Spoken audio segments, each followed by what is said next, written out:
sir. Match. What I...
2, 1, action, action, action, action, action.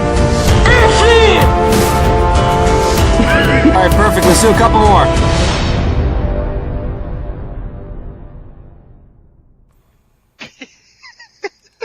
Was that a specific thing? Okay, we're gonna get off topic again. It's like, wait till it gets back onto topic, right? Mm-hmm. Alright, so just, you know... I did the introduce, yeah. Thank you for joining me, Nyle. How's it going? It's going fantastic, man. Thank you so much for this opportunity. And hello, all you beautiful series of tubers. I'm Nyle. Nyle is one half of gaming YouTuber Tyrus and Nao. Been doing that for about, is it 8 years now? I think it is 8. Man, damn, we're old. The struggle is real. The struggle is real.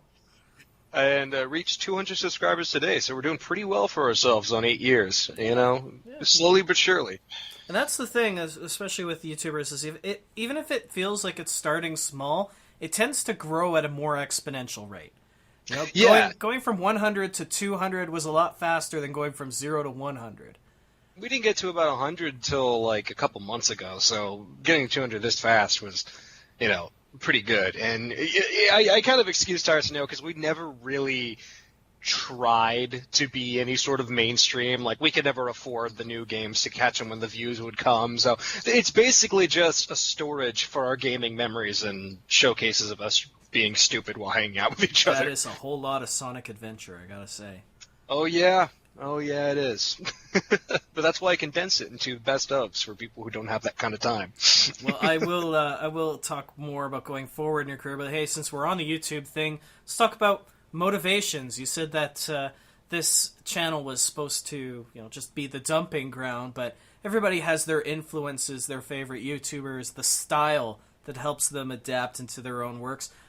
It's not hard to see the Game Grump element in terms of what you and your co-host Tyrus try to do.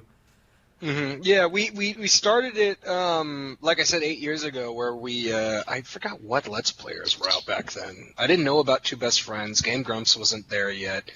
I think I'm not going to say we invented it, huh? I remember Continue, and that was pretty much... and like video I didn't games know anything awesome. about that.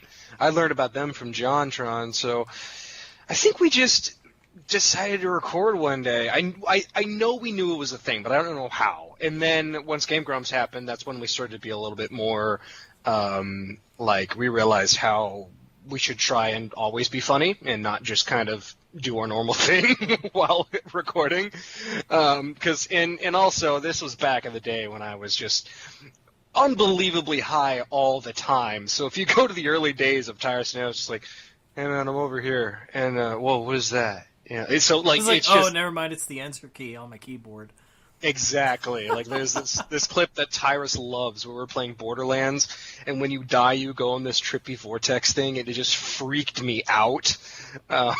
So, yeah, those were good times. I love Tyrus and Nao. No matter where NaoFilms takes me, I'm always gonna have a spot in my heart for retire Saneo. Yeah. So yeah, you're moving from the gaming into film. You've put together a couple short features. Trick. You're working on this, what I like to call a Simon Trill saga, because there ain't no way you're done at one. I don't know, man. I think I might have to Spielberg this one. I just don't see it going anywhere from here. You know, this is one of those things I want to just tell my story and then be done with it, because I feel like this is a movie I love so much. And it is a story that means a lot to me, and I worked a ton of stuff out while writing it, and it just seems very contained, where if I wanted to make it, even if I just wanted to make it longer, not even a whole film, like if I just wanted to make it longer, I feel like I'd be adding stuff that doesn't need to be there. You know, I made sure that it was very tight. There isn't really any room for me to add without it being unnecessary. Everything kind of connects directly to the next thing that happens. So if it does go on, that means that I've had a brilliant idea, but I haven't had that idea yet. Well, let's stick with the brilliant idea that you're on right now. Why don't you run down the process that got you initially writing and creating the Simon Trill? All right. So even though the ending of this story is now, which is Simon Trill, Shadow of a Demon, the beginning was back in July of 2010 whenever I had a nightmare. I was about 13 years old, I think. And I had this nightmare where I was walking home and someone like jumped and attacked me, and whenever I got back I realized that I was feeling different and my thoughts were very much against my normal thoughts, and I started to do and feel things that just felt very uncomfortable and evil, and it terrified me. So I woke up and I wrote it down, and I decided, you know, it'd be fun to make a movie out of this. I like movies, all right. So, well, I mean, not all right. I freaking in love with movies since day one, but I like movies, so let's go ahead and give this a shot. So I wrote my first script in novel format, because I didn't even know that there was a difference back then. And my friend Riley was coming over, and he was like, "Hey, man, what are we going to do this week?" And I was like, "Well, I wrote this, and I got this digital camera, and you want to shoot it?" And yeah, so whole thing was shot in about 3 days. One of the days we got a car stuck in the mud and spent the entire day digging it out. So technically it was shot in 2 days. And I just had such a blast getting like some of the neighbors together and like actually directing for the first time. I didn't even know how much I would love it, and I absolutely fell in love with it. It was one of the best experiences I've ever had, and everyone was just so happy, and we were creating something, and then I had people anxious to see how it turned out, and whenever I released it, you know, it was a genuinely pretty good response, you know, from what I was used to. And we actually had a screening at the apartment I was living at. There in the lobby was this theater that you can go in there and bring a DVD and watch whatever you want. And they started to kind of hate me because they would always do tours, and part of the tour is looking in the theater, and like families would come in there. But I was in there almost every chance I got, and on a couple of occasions they'd open the door and I'd be watching like Texas Chainsaw Massacre or something like that and traumatize these poor kids. You know what? I was At watching that point, you got to turn around and be like, "Parents, are you really that upset? You grew up with Elm Street and Friday the 13th." Exactly. I remember one time I was watching a movie and they opened the door and it was a sex scene and they just shot me these eyes. I was like, it's a movie, I swear. That's exactly how I would do it, but it would be a porno. Hey, technically it is a movie, all right? That's right. There's a fine line between exploitation and porn, and really it's down to how much they put into the plot. Exactly. So, yeah, we did that, and so that was the point. Like, bam, I want to be a filmmaker, you know? That's what I want to do. And my life kind of went to shit for a while. There was a period of, like, homelessness and hospital visits and sicknesses, and it was a bad time all around. But all of that, thankfully, happened and led me to California, where I went to school, and I met a friend of mine who also was into film, and we did a couple things together, and we shot our first shoot together, which was The Figure. And that was actually that was supposed to be, the short was like a, we're going to put that on Kickstarter and try and use that to fund the rest of the full length that we wrote. But the crew was awful. Okay, well, I'm not going to say that, but there was a lot of It was problems. less than ideal circumstances for your vision. Yes. That's how you spin it like a radio and broadcasting student. Yeah, there you go. Yeah, it was there. Let's just say the first cut I got back was completely unusable, and they refused to give me the original clips. So if you notice in the short, there's no like downtime where there's no dialogue, unless there's music over it. They cut out those bits and just put it in blank silence, which was really jarring with the dialogue. So I had to re-edit the thing like 7 times to get it to where it was decent. And with everything that happened on the set and all that stuff, I'm pretty happy with how it turned out. I am in love with that costume we made. I'm in love with the story. You know, despite all the problems that happened, like, we had a genuinely good time while filming it, as you can see in the making of thing. The actors were phenomenal. Douglas killed it. She actually, she wasn't supposed to play the mother. The actual person who was going to play it dropped out that day, and we had to go get someone, and she just came in and just knocked it out of the park. And she was such a joy to work with. So we got that out, and because of all the problems, you know, it took us until I had this channel to release it. We just had a trailer up on the old channel and never released the full thing. But that experience of being on a set and all that stuff and having like lights and equipment on there, just, you know, I kept loving it more and more. So me and this friend, we saved up together and we went out to LA, went to LACC Film School, the film part, where Mark Hamill and Morgan Freeman went, and Lawrence Fishburne and stuff like that. Real big people. And it's a very respected college in the film community. Now, unfortunately, I didn't get to stay there too long. We went up there for about 4 months. I started working at Universal Studios as a Jurassic Ride operator, which was the best job I ever had. And I actually got hired to be the studio tour guide before I left, and as soon as I get back there, I'm going to start doing that again. So you could bet you're going to find a video of me doing the tour somewhere on one of my channels soon. But that's, as one of the projects, we had to write and shoot something with a choreographed chase with epic music. And obviously, being me and having to write the thing in October, of course I'm going to make it a horror film. So I made Trick. We made Trick, and Trick came out, and it was the first one with a public screening in front of a live audience. I quite enjoyed Trick, actually. Oh, thanks, man. The audience loved it. It was like, that's what every filmmaker dreams of, you know, sitting in a room, or at least the narcissistic ones like me. You sit in a room and you hear people praise something that you created, you know, and then the professor went by, he rewound it and frame by frame talked about everything he liked, which was just amazing. And then I got to do a Q&A, which was such a fun time. I can't wait to do more, honestly. Well, those will come well. in time as you keep working towards it. Oh, Before yeah, we yeah. move further, let people know where they can find Trick right now. You can find Trick and the figure and the making ofs and the Q&A and screening of Trick at NaoFilms. There's a link.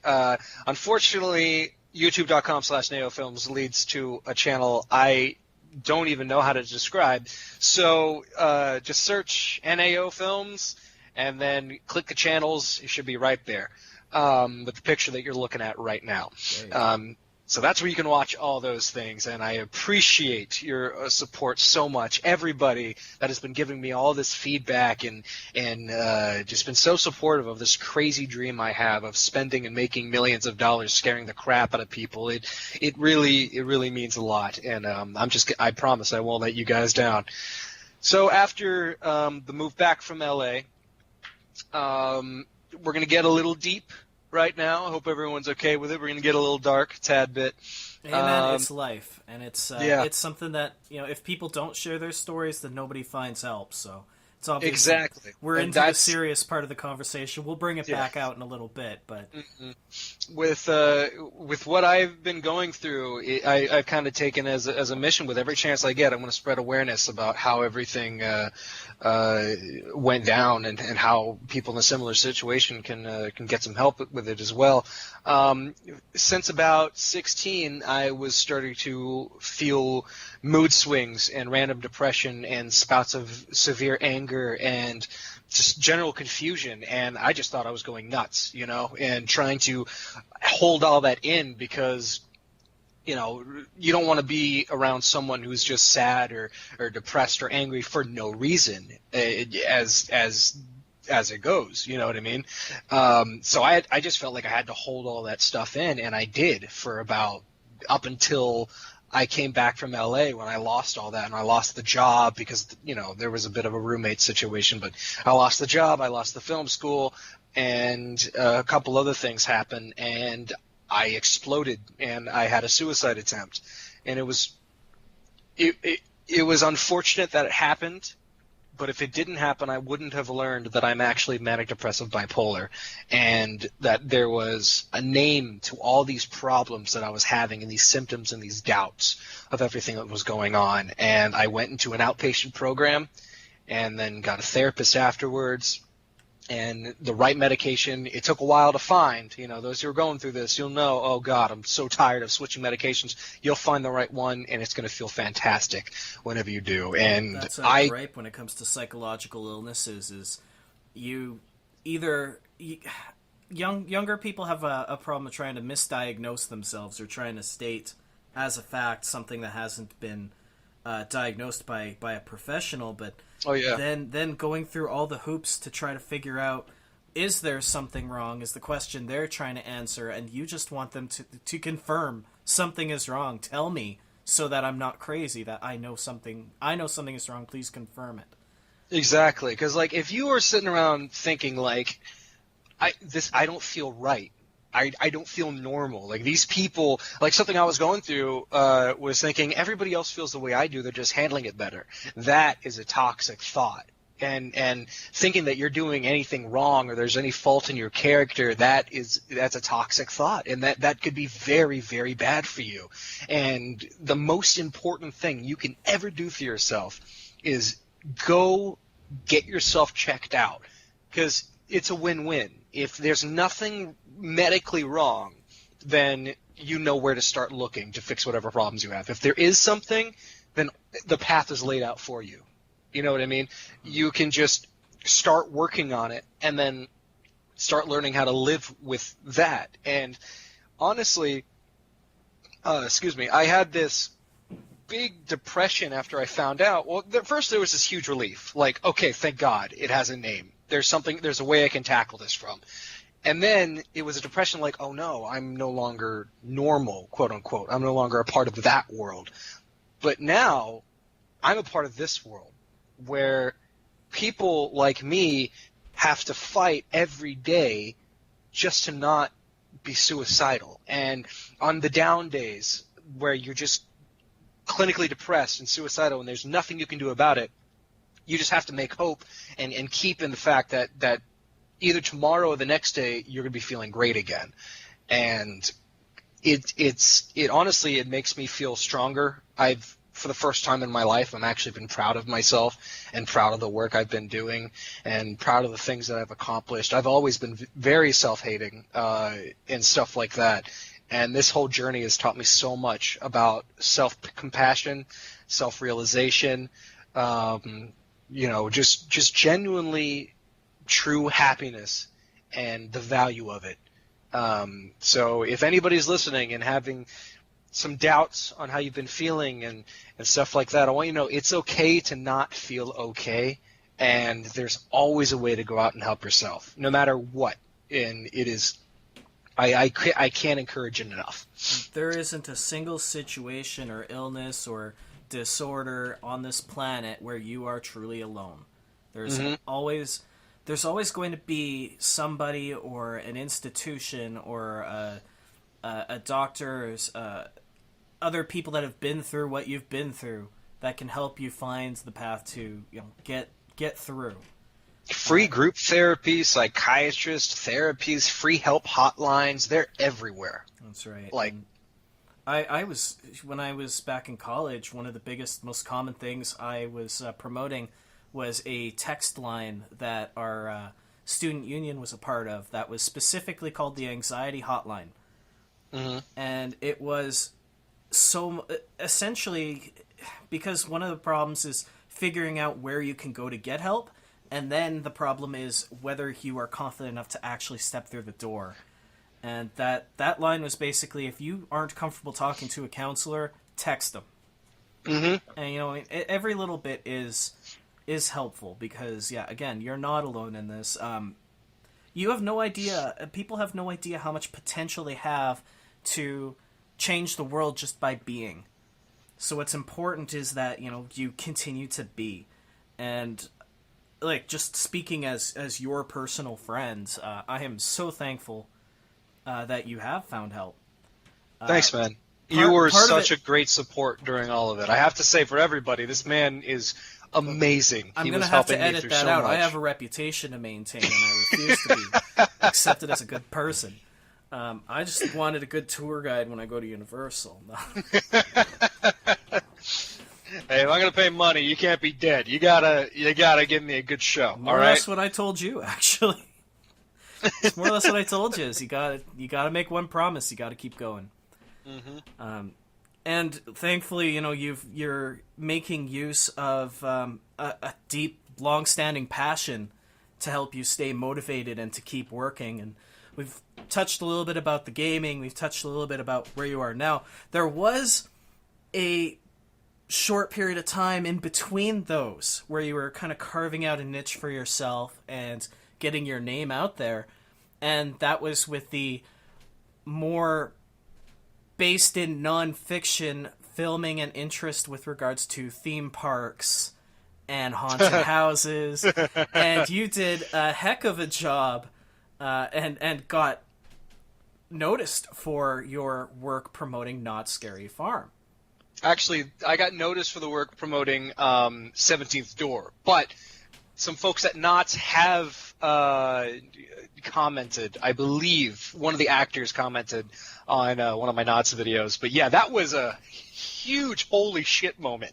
You know what I mean?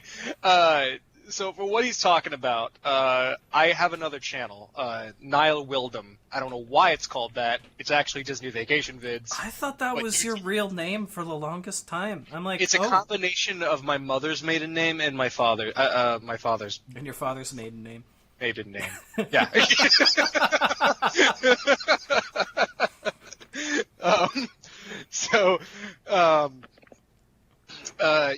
That channel it's dedicated to my love of Disney and Disneyland, Disney parks, and there's just a bunch of my old vacation videos. I have a series which I know Jimmy is a fan of, where I just go to the park, spend the day there with a camera, and I just talk to myself and try and entertain people while doing it. And I didn't think that I did a good job until this guy watched it. And I'm very critical of people. Mm-hmm. I will tell you where you suck, because that's the only way you get better. He really is my filter with things. Like, I didn't think I had a hit with the recent script I just submitted to Shriekfest, Simon, until I sent it to him, and he was like, I just read the whole thing in one sitting. Holy shit. I did. I also sent him a list of his typos. Because I have to tell somebody where they suck. Has to. To me, that's just, it's not like the compliment sandwich, but it's like, if all you receive is criticism, all you see is the negative. If all you see is praise, or all you get is praise, then you don't quite know if they're just being friendly. Yes, and that's what I love about you, because there's so many people that are like, oh man, it's great, and then I'll ask them a question about something that they don't know. It's like, okay, oh, I didn't read it. What? I'm sure it's great. Yeah, I'm sure it's great, and that's fine. I love any sort of support, but it feels so good to know that someone is harshly criticizing your stuff, and they still like it. That is an incredible feeling. But yeah, I definitely want to see that one. The script that you had sent me, I want to see that one produced. It needs a budget, because there are some very adventurous goals, I also want to be on that crew, so keep my resume. I would say keep my resume intact, but I'm still worried about not making it across U.S. border. And they're like, they just recently turned away a church group of volunteers at the Ontario border because they were going to go clean up a neighborhood that was hit by a snowstorm. Oh, and my the God. not the TSA, but the border security refused them because they took that as taking American jobs.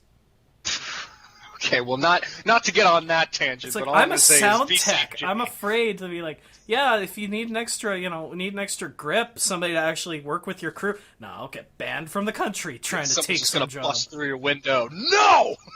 Leave. I've got a squeegee. Get out. So yeah, we'll talk more on the script later because I have a plan, and the script progress is in motion as of right now.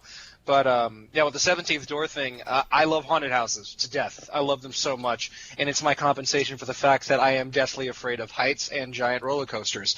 So as I recently put to someone, I will go through a 30-story, 6-hour haunted house with no brakes, no problem. Just don't put me on a giant roller coaster. I think it balances out. I think that's fair. And the 17th Door was it was the first interactive haunt maze I ever did where you had to sign a waiver. And it was advertised as super extreme. I'm not going to lie, it kind of was. It was pretty damn extreme. And the video is just us, like, pre-thoughts and driving to the place. And then we go in, we're not allowed to record, and then we come out and we just talk about what we saw in there. And I wasn't thinking anybody was going to watch it because, like, oh, there's no footage of the haunt and stuff like that. Currently, I think it has, like, 7,000 views or something like that. And the best comment I've ever got in history was from the owners of the haunt, the 17th Door, and they said they loved the review. And I actually messaged them this year. I couldn't make it out there. I regret not going so bad. I just couldn't afford it. They invited me out to do another review, and they said they had some stuff for me. So you bet your ass this year you're going to see another review. I love those guys to death. I'm not going to talk about the 17th Door now. I already did for 45 minutes on that video that apparently a lot of people like. So go watch that. You could find that on Tyrusnao, TYRUSNNAO. And actually, you can also find on the NaoFilms because there's a pinned playlist called Nyle Does Haunted Houses where all of my haunted house videos are on. But yeah, that's another big passion of mine. When film takes off, one of the side projects I want to do is definitely open up a haunt, and I have many ideas for one. I'm not going to save them on now because I don't want them to get stolen. But I have many ideas to make the ultimate haunted house experience based on the things that I love, combining the two things. So yeah, so that's that on that. Okay, so you have established the interest. You had started working on the amateur level of creating your own film and writing and putting it together. You've seen some of the technical aspects. You made the next step when you went into school for it. Yeah. How did that change your vision on how to put together an independent film? I'm not going to lie. All it did was teach me terms. And I know this is going to sound like such a snobby, like, oh, I didn't need it. But, like, when you grow up watching movies like I did, and that was, I never really had much of a social life. I was kind of an awkward loner. I got bullied and shit like that. So movies were my sanctuary. And all I did was stare at movies. So instinctively, I just kind of knew how to frame shots and how to film conversations and stuff like that. There were a few things that I learned, like reasons why those things happen, like the four corners and the stuff like that. But and I can't really judge it all that much because I was only there for a couple of months. But it also was very opposite of humbling.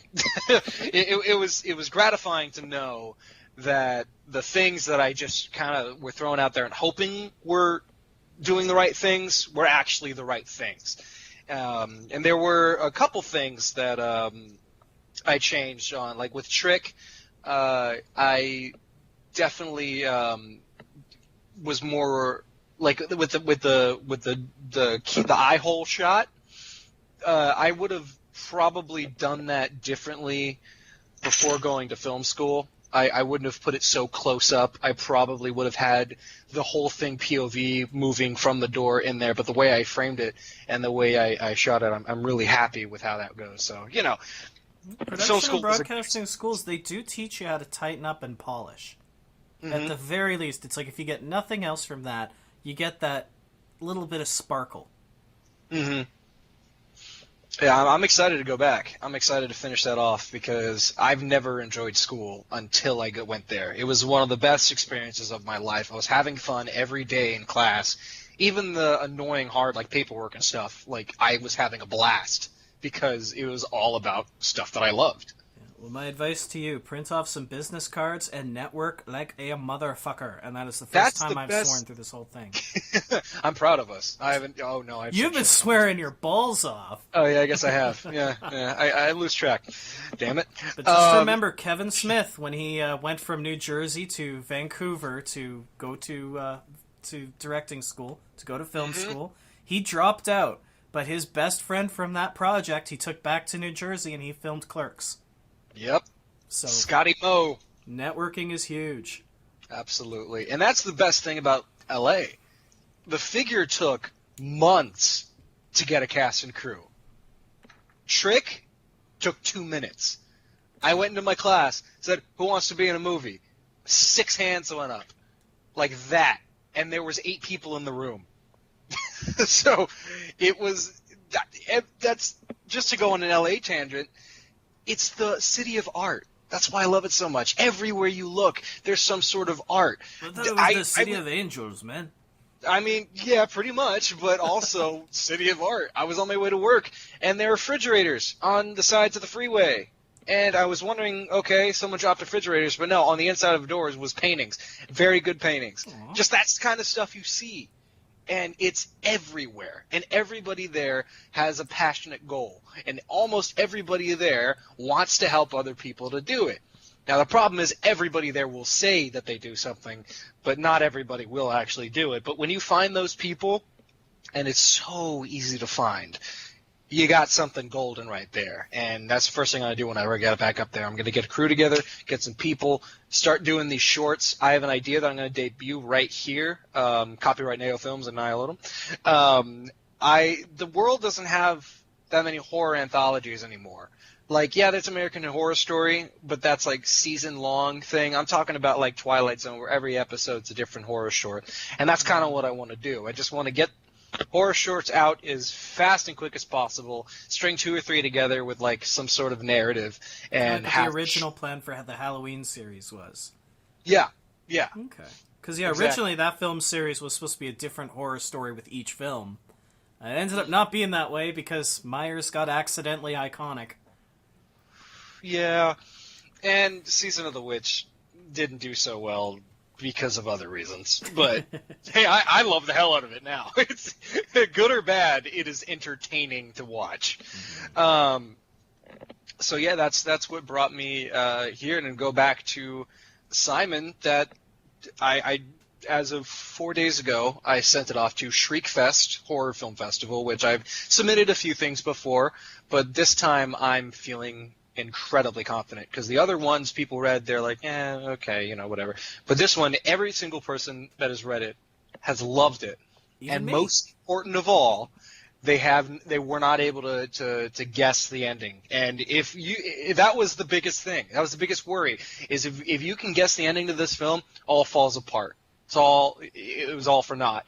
But with the fact that it still holds strong, makes me feel so damn proud and so confident that this is going to go places. And my plan is, if I win this, I am then allowed to call myself a award-winning screenwriter, and that opens doors, like Blumhouse doors, Lionsgate doors. I can just go in there and pitch it.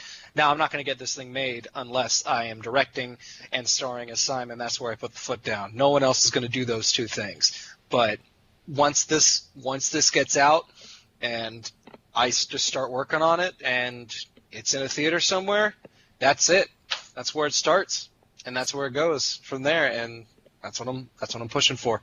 It's huge goals, but if you don't set huge goals, you never see huge results. So Exactly. my fingers are crossed for you. A little Only bit. dreams can come true if we have the courage to pursue them. Walter Elias Disney, right there. Throw a little bit of rapid fire at you here, just in terms of quick questions. Go ahead. You get the budget, you get approval. Who would you make sure your first vehicle is set around? Who's the actor that you build your first film around? I actually haven't done much thought about that because, That's oddly rapid enough, fire. yeah, I didn't write this specific with any actor in mind. There's a pie in the sky thing I have. I'm a huge admirer of Johnny Depp, and there's a small role, you've read it, in the flashback scene in the library, where I would very much like him to play that role, but the odds of that happening are so far off. But I honestly don't know. There was a kid in this movie, the Bye Bye Man, that I think would be pretty good for Riley. He was the main character's friend. I'd like to see him in that. And Simon, I want to be played by me. So, Who do you feel has more power or control, the director or the producer? it depends on how stubborn you both are. In a situation like, let's take Rob Zombie's House of a Thousand Corpses versus Rob Zombie's Halloween 2. Rob Zombie, he got it funded, and he pitched it to Universal, and they said, all right, here, go film the backlot, and he was kind of a nobody, so they didn't really check on whatever the hell he was doing.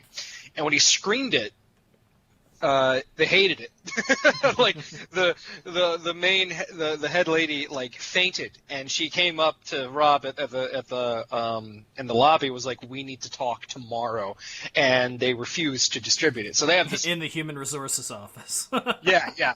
They have this film that no one would distribute, and they had to go to a couple ones. They went to Lionsgate, but Rob made this joke about them not having any mortals because they decided to do it, and Lionsgate got pissed, so they had to go somewhere else. But with Halloween 2, because it was such a big franchise, and he didn't even want to do a sequel. He was just like, I did mine, I'm done. And then he got a little protective because he started hearing, like, so-and-so might do it, and so-and-so might change this. She's like, well, I don't want you to change that. That's my Halloween, you know? So he just decided to do it, and every single day there was something being changed or requested to where they were just hating it on set. And at that sort of situation, he was contractually obligated to finish it, you know, the way that they wanted to finish it. And I have not been in that business. I can't say what should or shouldn't be done or what is or isn't easy to do. But in a perfect world, if someone wanted to do something that would hurt the story or hurt the way that I envision seeing it, I would tell them no. And go somewhere else, no matter what that would lead for me.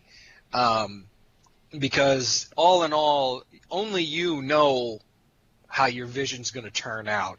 And every single time the studio says, no, we know what will sell, the movie suffers for it. This is true. And, yeah, that is a very big problem because there's so many great ideas that just got ruined by studios doing things by the numbers, by what should be done here and what should be said here, what should happen here. It's not about what should, it's about what you created, what is. And that's the end of that rant. Well, then I'm going to throw you right back into it in a sec. Which would you rather be put into a position to direct in? A new IP that obviously has a higher risk and a lower threshold for reward, or get an established IP where you can almost do nothing wrong? Established IP because the cocky side in me wants to show people how it's done. Because I see so many movie adaptations where I'm just watching it and saying, why on earth would you not think to do it the right way? And because when you're let's take I'm going to eventually make a full movie, a full video on these two topics. But let's take Friday the 13th, 2009 versus Nightmare on Elm Street 2010. All right? The premise is these two movies are to be presented to audiences that have never seen these characters before, don't know anything about them. You want to get these people to love these characters so you can start these new franchises anew. What Friday the 13th did was took a box cover and created their own creation while slapping Jason on it. The MO of Jason was wrong. The pacing was wrong. Everything was completely different. It wasn't Jason. Mm-hmm. And it didn't do well. And they wondered why. Because what people loved was Jason. It doesn't matter the time. What people loved is what you should give them. The number one audience when you're making a rebooted IP is not the new people coming in.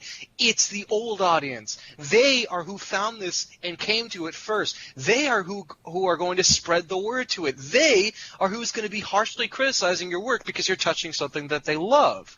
The closest adaptation I've ever seen, and we'll go back to Freddy in a second, the closest adaptation of something I've ever seen that did it amazingly was the Silent Hill movie. Yes, there are a lot of problems. Like, the monsters should not be there because they're not tied to that story. All those monsters like Pyramid Head, the nurses, the lying figure, those are strictly for Silent Hill 2's main protagonist, and it's all symbolizing for his story. So it doesn't have any right to be in this movie. However, they used the original music from the game. They copied, shot for shot, some of the camera movement in the games. The whole tone and the feel felt like Silent Hill. That's what you need to do. Capture the tone, the feel, the atmosphere, and the fun of whatever you are adapting. And then, if you feel like you got to make some changes, then whatever. But the less you make, the better. Because the fact of the matter is people already liked this. By changing things, there's a chance you might get more people to like it, but there's a huge risk that you're going to get a lot less people to like it. Nightmare on Elm Street played it pretty safe. They pretty much did it like the first Nightmare on Elm Street, where the argument is, why would you even watch it then? Like I said, they're trying to get more people to come in, and it's going to be hard to convince someone to go watch something that was made that long ago, apparently, even though I think that argument's ridiculous. And they did it the way that Freddy should be done. The reason it didn't catch on is because there was a lot of complaints from fans on Jackie Earle Haley's Freddy, which I thought he did a pretty damn good job. It was sinister. Some of his jokes were very Freddy-like, and they even did some sort of a plot thing on whether or not you believe Freddy was innocent during all. That is a cool new thing. That blew my mind, and I'm sorry if anybody hasn't seen it. Why did they put so much effort trying to give the idea that, and again, spoilers, they spent half of this movie trying to give you the idea that the parents essentially convicted the man of something he didn't do, only to reveal he did it anyway. Like a picture if you've never heard of Freddy before. That's kind of entertaining. To think that this man has been so wronged and burnt to death and by people instead of it being him for something evil, that he didn't it's do. him getting revenge. Exactly. But, oh no, He's Trick, evil. He's actually freaking evil. That is great. I love that. If I wasn't a fan of the movies, then that would be something that I would absolutely love. As a fan, it's like, what are you doing? You don't make Freddy innocent. What? Come on. Robert, come back. No, but... but he's the nicest guy on the planet, too. Yeah, oh god, I'd love to meet him. I hope he stays alive long enough for me to meet him, because I don't know how long it's going to take for me to see him. Dude's in good shape, though. He's still acting. He's doing amazing. And you know what? When he does a convention circuit, you can tell he's having fun with his retirement. He's enjoying it. It's the highlight of his week. Oh yeah, and he's still doing Freddy stuff. Like, I saw this stupid just did a documentary. Yeah, I did the stupid clickbait thing that was like, Robert Englund's returning as Freddy Krueger one last time in this movie. I'm like, what? And turns out he was in this makeup documentary, and they let him put the Freddy makeup on him. And he was like, I was like, you son of a bitch. I hate clickbait so much. Yep. Ugh. And I took a course where they're like encouraging it. I'm like, shame on you. Yeah, how dare you? No. How about you advertise what you actually have? Mm-hmm. Remember when false advertising was bad? Fake news. Yeah, oh god. So yeah, I would much rather. It feels better to have a completely new IP and know that you created that. But I think it'd be really fun to do a remake or a reboot and have it like I don't want that to be all I do. I mainly want to write and direct my own stuff. But ever given the opportunity to do a remake or a reboot on something that I love, like Silent Hill, which does need another movie and someone needs to do it perfect, or any of the slashers that I grew up loving, I would jump at the chance, 100%. Now, I personally already know the answer to this one because I read the script to Simon, but for the listeners, which do you feel better suits your style? Having an ending that is a shocking twist, or going almost Matlock style and having it so the viewers know exactly what's going on and they're waiting for the characters to catch up? I like the audience to not know what's going on as long as I can. I love watching movies where your brain just gets ideas of what's going on, but you're not confident enough to say it out loud because there are hints throughout that kind of lead it towards there. And when it happens, it just smacks you and you're like, oh my god, it all makes sense. I love that. That's the kind of stuff that I love making. And my favorite saying is a successful movie leaves the theater with you. And I love movies that whenever I leave the whole way home and maybe even sometime after that a couple days later, I'm still talking about what I thought or what I think happened. Like when you can create your own ending or create your own logic towards it, that's awesome. And I do love to give someone an ending, but I want them to have multiple theories on how it got there. There's a straight answer. There is an answer, but the longer it takes for you to get there, the better it is for me. I just love that interactivity. Okay, and my last little rapid-fire one for you, because the answers ended up being a whole lot longer than the questions.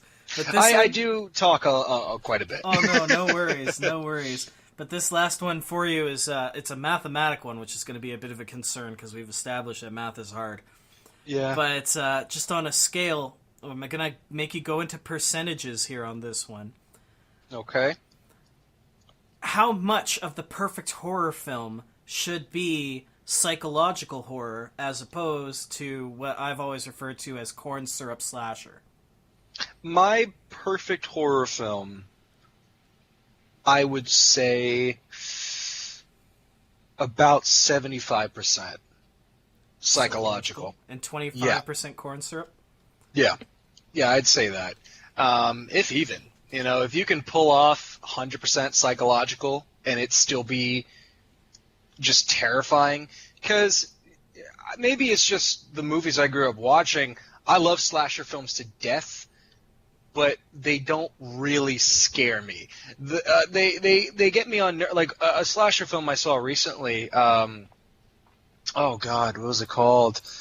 Whisper or something like that. It's on Netflix, and it's about a blind woman. A deaf woman who is being stalked by a slasher, and it's phenomenal. And that really had me on edge and was really effective on some of its scenes. When you do something like that, that's incredible. But even then, there was very little slashing going on. It was all kind of messing with what could happen. So I'd love to make a slasher film because they're fun as hell and they're amazing to watch. But to really get that raw fear, that horror, that uneasy what's going to happen, I'm terrified to keep looking, and you're terrified for the characters, you're terrified for what you're going to see, that has to be done psychologically, I believe. All right, and this one's more, almost feels like a personal jab. With the recent news to it, are you still holding out hope for a Five Nights movie? Wait, hold on. Recent news, did it get canceled or something? It's back to square one. No! Gil Kenan stopped? Essentially, they threw out the original script they were working on because Cawthon released a new book. Oh, did he? Yeah, the Twisted Ones. I gotta read another book, don't I? Yeah, now the talk is... It is available now, But the talk Yeah, is, that sure instead of it it is. being based around the silver eyes, now it'll be based around the twisted ones. Okay, I mean, look, that game series, say what you want about it. It's become so popular to the point where there are people that they're gonna hate it. Like La La Land was one of the best movies I've ever seen in my life. As soon as I saw it, I knew there were gonna be people hating on it because everybody in the world was loving it. But yeah, Five Nights at Freddy's. Scott, I gotta hand it to you. You are great at world building. You're great at leaving people curious and on their toes about what you're gonna do next. And the story is so convolutedly just Almost like he's sprinkled. making it up as he goes along. Exactly, but he's doing it well, and I have to applaud that. So to see it go on the big screen, as long as, and this is a throwback, and listen to me very carefully, if anybody who has anything to do with this movie is listening, do not go by the numbers. This is a series that will die by the numbers. If you stage this like a modern horror film, it will bomb, bomb, bomb. You need to think outside the box with this one, folks. You need to go nuts. Do stuff that people have never seen before, but for the love of God, make it for the fans. Don't make it for the public. Because if you make it for the fans, the public will find it. The fans are the one who found it in the first place. They're the ones who found something that they loved. So give them the thing that they love, and more people will find it and love it. Crazy And that is idea, the end right? of my soapbox thing, because this movie has so much freaking potential. Oh, God, if I was writing and directing this. Oof, I would love to have that opportunity. But sadly, that chance will be... Well, I mean, if it keeps getting pushed back, you may be established by the time they're looking for a new director. Maybe, and I will be the first to kick my foot in the door and be like, listen up, guys, all right? Let me tell you all the reasons why I'm qualified to do this. And then when they ask me what, I will just say, well, I like the series, and I think that you're going to screw it up. And then I'll probably get kicked out and try to rework a new way of approaching it. But yes, I would love to do it. All right, my final question for you today, because you know this firsthand. You've gone through this. I'm going through this. A lot of people out there want to achieve high heights and get to these major goals. What's your best advice to somebody who wants to pursue directing or pursue film, like to make that step from talking about it to doing it? What tip do you have for them? You don't want to be a filmmaker. You are a filmmaker. Just because you don't have something you can physically show to someone does not mean you're not a filmmaker. You need to act and do everything you can as a filmmaker. Just if you have an idea and it's a great idea, in Hollywood and in anywhere else in the world, ideas are great, but they mean nothing. Put it on paper. You don't have to write it down completely. You don't have to make it perfect. Get that idea out of your head and make it physical. Make it real. And then think about what you can do to go from there. Look at all of your resources, all of your options. It doesn't have to be perfect. In this world, everybody's pushing like, oh, it has to be like 1080p 4K. Like, no, it doesn't. You need to tell a great story, and then you can realize your full potential later on down the road. But do what you can while you can. Don't wait for new equipment. Don't wait for more money. Don't wait for better opportunities. You can put certain scripts and certain projects and stuff on hold because you really love them and stuff like that. But look at what you have and then say, how can I make a compelling story out of these resources, locations, and actors? And that is how you get started. And once you do it, once you actually are on a set, you direct something and you get it done, you'll catch the bug, my friend. You won't be able to shake it. If it's for you, you will fall in love with cinema the way I have, and then you will do everything you can in your power to rise all the way to the top. You got to network. You got to keep building. But while you're doing that, you got to keep doing stuff. You can't lay dormant and wait for your dreams to come true, because as the saying I quoted earlier, all your dreams can come true if you have the courage to pursue them. People are going to tell you no. Some things you do are probably going to fail by some sort of a definition. But make what you want to see. That is my biggest advice. All of this has been leading up to that. Do what you want, not what you think other people want. Do what you want. and I promise you there will be an audience for it. Get And- down, Skippy. There you go. All right, so Nyle Odom, I was going to say homemaker. Filmmaker. Take 26, damn it. Beautiful 4-room, 3-bath. So Nyle Odom, filmmaker, director, and enthusiast in all things both Disney and horror, which, it's been about 30 years since we had a Disney horror, just saying out there. Thank you Hey, for... Guillermo del Toro, you want to hurry the hell up, please? We've been waiting for 6 years, or 7 years now. You gonna get on it? Ryan Gosling was cast to star in the Haunted Mansion movie. That's great. We got a main actor. You got a script yet? You gonna make it? Get on it. I love you, Guillermo. There you But go. hurry up. Tell people where they can find your work. You could find my work at NaoFilms. Link probably in the description. If you don't want to do that, type in NaoFilms and then search channels. Tyrusnao, TYRUSNNAO, which is a gaming channel, which has some pretty good stuff as of recent. I know I talked down to it as the early days with just a confused stoner playing video games. We got better, I promise. And then Nyle Odom and or Disney Vacation Vids, where you can just watch me acting like an idiot at theme parks. And that is all of my YouTube channels that actually have stuff on it. All right. So... All right, well, Thank you so much Thank for you very this, much Jimmy. for sitting with me for the last hour. Let me know if you need a sound guy. Absolutely, man.